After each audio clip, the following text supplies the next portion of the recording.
तो आप अकेले लड़ते हो प्रशासन के साथ, इसके बारे में कैसे लड़ते हो? अकेले नहीं लड़ता हूँ जी, मेरे साथ मेरा परमेश्वर है। जी, ये बात आप याद रखिएगा। जी, मैं जी। कभी अकेला नहीं रहा। जी, जी, कहीं बिल्कुल। भी मैं गया हूँ और ऐसे ऐसे लोग मिलते हैं। आज ये बंदा मिल गया मुझको, भाई मिला। मैं अकेला हूँ क्या? मैं कभी अकेला नहीं रहा। ईश्वर ਦੇ ਬਹੁਤ ਵੱਡੇ ਯੋਧੇ ਛੱਤੀਸਗੜ੍ਹ ਤੋਂ ਅਰੁਣ ਪੰਨਾ ਲਾਲ ਜੀ ਸਾਡੇ ਨਾਲ ਅੱਜ ਆਏ ਨੇ ਮੀਟਿੰਗ ਕਰਨ ਦੇ ਲਈ ਔਰ ਉਹਨਾਂ ਦੇ ਨਾਲ ਪਾਸਟਰ ਅੰਕੁਸ਼ ਜੀ ਆਏ ਨੇ ਔਰ ਸਾਡੇ ਨਾਲ ਬੰਟੀ ਅਜਨਾਲਾ ਜੀ, ਪਾਸਟਰ ਸੇਵਕ ਸਿੱਧੂ ਜੀ, ਉਹਨਾਂ ਦੀ ਸਾਰੀ ਟੀਮ ਪਰਮੇਸ਼ਵਰ ਦੇ ਦਾਸ ਇੱਥੇ ਪਹੁੰਚੇ ਨੇ। ਮੈਂ ਪਰਮੇਸ਼ਵਰ ਦਾ ਬਹੁਤ ਧੰਨਵਾਦ ਕਰਦਾ ਔਰ ਮੈਂ ਤੁਹਾਨੂੰ ਦੱਸਣਾ ਚਾਹੁੰਦਾ ਸਾਰਿਆਂ ਨੂੰ ਵੀ ਇਹ ਉਹ ਸ਼ਖਸ ਨੇ, ਇਹ ਉਹ ਯੋਧੇ ਨੇ ਵੀ ਜਿਹੜੇ ਛੱਤੀਸਗੜ੍ਹ ਦੇ ਵਿੱਚ ਇਕੱਲੇ ਖੜੇ ਹੋਏ ਨੇ, ਜਿਹੜੇ ਮਸੀਹ ਵਿਰੋਧੀਆਂ ਨਾਲ ਲੜਦੇ ਪਏ ਨੇ। ਤੁਸੀਂ ਸਾਰੇ ਵੀਡੀਓ ਦੇਖਦੇ ਹੋਵੋਗੇ ਛੱਤੀਸਗੜ੍ਹ ਦੀਆਂ, ਉਹਨਾਂ ਦੇ ਵਿੱਚ ਇਕੱਲੇ ਉਹ ਸਾਹਮਣੇ ਜਿਹੜੇ ਹਰ ਕਿਸੇ ਦੇ ਨਾਲ ਟੱਕਰ ਲੈ ਰਹੇ ਨੇ। ਔਰ ਜਦੋਂ ਸਾਨੂੰ ਇਹਨਾਂ ਬਾਰੇ ਪਤਾ ਲੱਗਾ ਔਰ ਅੱਜ ਇਹਨਾਂ ਨਾਲ ਅਸੀਂ ਮੁਲਾਕਾਤ ਕੀਤੀ ਆ ਔਰ ਇਹਨਾਂ ਨੂੰ ਵਿਸ਼ਵਾਸ ਦਵਾਇਆ ਵਾ ਵੀ ਗਲੋਬਲ ਕਿਸ਼ਨ ਐਕਸ਼ਨ ਕਮੇਟੀ ਔਰ ਐਜ਼ ए चेयरमैन घट गिनती कमिशन मैं इन्होंने नाल आ। समस्त नमस्कार। प्रभु जीशुख्रीष्टर मधुमय नाम मोर आंतरिक नमस्कार। प्रिय बंधुगण, वीडियो को आरंभ करने पूर्व माने मु गोटे विषय आपन को पचारे चाहे। आपण पंजाब गौरव सिंह को आपण जानी? जदि जानी आपण कमेंट करंतु। गौरव सिंह माने पंजाब गौरव सिंह आपण जानी अंकुर नरुला माने गोटे मिनिस्ट्री चली अंकुर नरुला मिनिस्ट्री। आ सही मिनिस्ट्री रे जते भी कार्यकारी मान अच्छा जो मैंने से मिनिस्ट्री को सपोर्ट करती आओ सही मीटिंग रे से माने कौन करते विभिन्न मीटिंग रे योगदान करती। योगदान कला परे आ से माने विभिन्न प्रकार कार्यक्रम से करती। आ सेठी अछंती गौरव सिंह जे कि आमर आपोस्टल अंकुर नरुला तांकर होचंती राइट हैंड बोली कहा जाए। आउ से गोटे पदवी पाई चेयरमैन गोटे पदवी पाई आ से सबु बेले आम माने ख्रीस्टान भाई भनी मान माने सपक्षर से सब छिड़ाई जाते। आ जो भी अन्याय अत्याचार जो हुए माने से जगह को से जाइकी से कौन करती बहुत बड़ बड़ समस्या को समाधान करती। किंतु वर्तमान माने कौन है घटना मुझे जन दूसरी।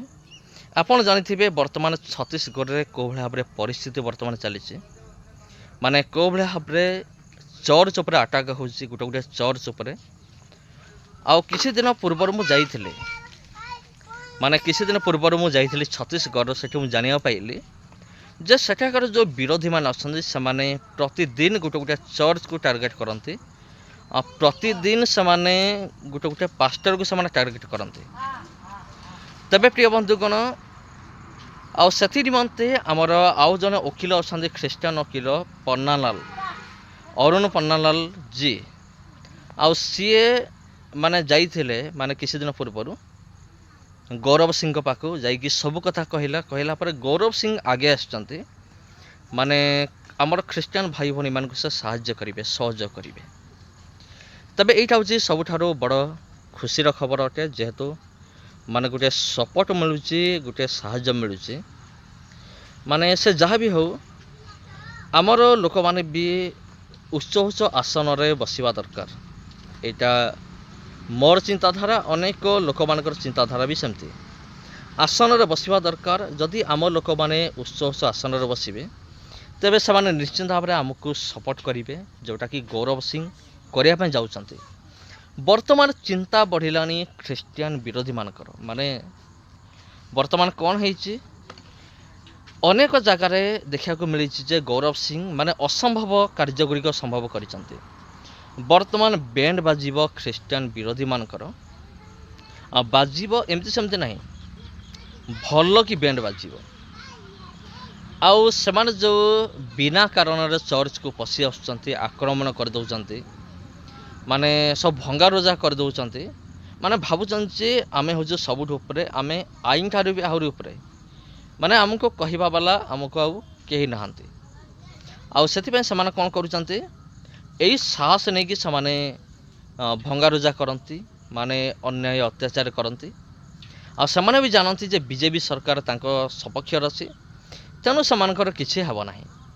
किंतु वर्तमान सेमती हेब नाही। प्रिय बंधुगण वर्तमान कौन है गौरव सिंह छिड़ा हेलेनी आमर सपक्ष ख्रीष्टान सपक्ष किंतु समय कहब आगामी दिन मानक जे ये जो गौरव सिंह अच्छा परमेश्वर दास ता सहित एक चेयरमैन समाजर आउ सीए कौन करुँच कौन करा भविष्य में जना पड़ निश्चिंत भाव में आप प्रार्थना करूँ विशेषकर गौरव सिंह तांकर टीम पाई आउ अरुण पन्नालाल से मध्य ख्रीष्टान मान सपक्ष मान लड़ी आसी बहुत दिन है आ प्रभु तांको आशीर्वाद करंतु तांको आहुरी उत्तम बुद्धि ज्ञान दियंतु आउ गौरव सिंह तांको मध्य परमेश्वर माने बल दियंतु साहस दियंतु।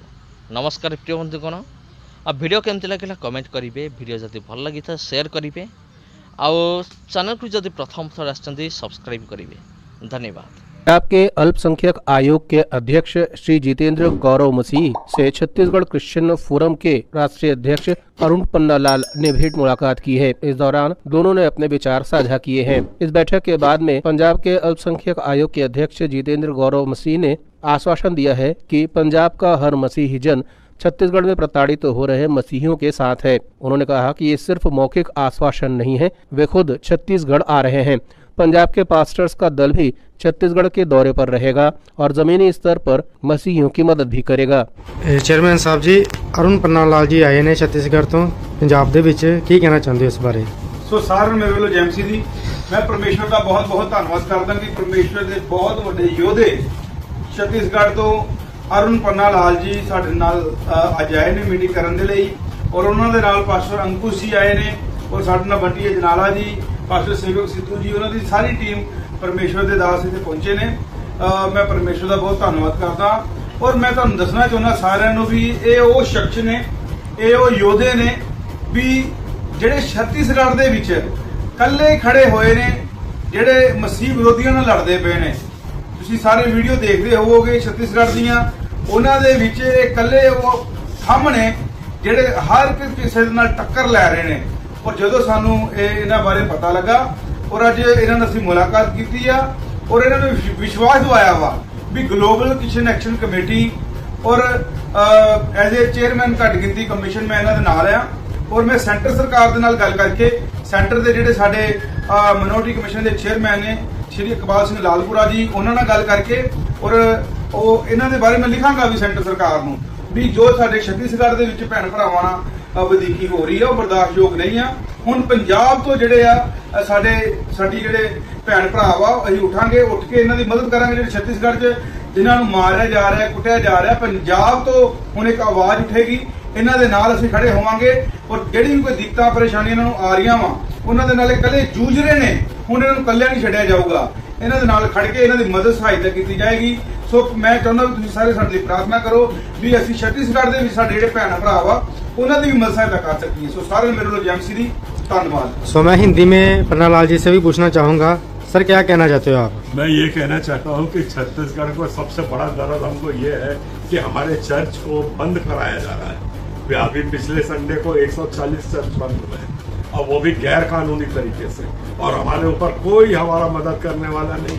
सरकार सुनती नहीं, पुलिस सुनती नहीं, वहाँ के जो पॉलिटिक्स है वो सुनती नहीं। यहाँ तक कि कोर्ट में भी हमें कुछ रास्ता नहीं मिल रहा है। तो हम लोग वहाँ से भागते हुए आए हैं आप लोग के शरण में, आप लोग की दुआ प्रार्थना और मदद और वहाँ पे दमदारी से हमको अपना कोई सहारा चाहिए, इसलिए हम लोग आज सर जैसे हम सोशल मीडिया पर आपकी वीडियोस देखी काफी, तो आप अकेले लड़ते हो प्रशासन के साथ, इसके बारे में कैसे लड़ते हो? अकेले नहीं लड़ता हूँ जी, मेरे साथ मेरा परमेश्वर है जी, ये बात आप याद रखिएगा जी। मैं कभी अकेला नहीं रहा जी जी। कहीं भी मैं गया हूँ और ऐसे ऐसे लोग मिलते हैं, आज ये बंदा मिल गया मुझको भाई मेरा, मैं अकेला हूँ क्या? मैं कभी अकेला नहीं रहा। उसके पहले मेरे को आप मिले वैसे ही वहाँ भी सब मिलते जी। तो बस मैं हिम्मत रखता हूँ, परमेश्वर हिम्मत देता है और मैं अपना मरने से डरता हूँ, ना जीने से डरता हूँ। और मेरे को मेरे चर्च को बचाना है, बस उसके बाद में शांति की सांस लें।